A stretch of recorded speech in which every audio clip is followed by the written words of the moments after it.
Hi guys, ఎలా ఉన్నారు? Thank you so much నా ఛానల్ని బాగా సక్సెస్ చేసిన దానికి. ఈరోజు ఇక్కడ మహేష్ బాబు వీడియోని చూపిస్తున్నాను మీకు. ఇందులో ఒక చిన్న విచిత్రం ఏంటంటే, చూడండి మీరు, ఎవ్రీ సెకండ్కి ఆ వ్యూస్ పక్కన ఉన్న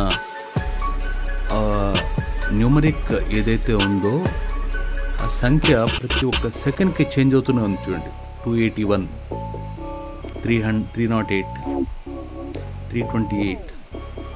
అంటే ఒక చిన్న వీడియో నేను పెడితేనే ఇంత వైరల్ అయ్యి ఈ విధంగా ఉందంటే, ఇంకా మహేష్ బాబు గారు డైరెక్ట్గా పెట్టే వీడియోలో ఎవ్రీ సెకండ్కి ఎన్ని వ్యూస్ చేంజ్ వస్తుందో మీరు ఊహించండి ఒకసారి. సో ఇది మీకు చెప్పడం కోసమే నేను ఇది వీడియో చేయడం జరిగింది. Thank you so much. నాకు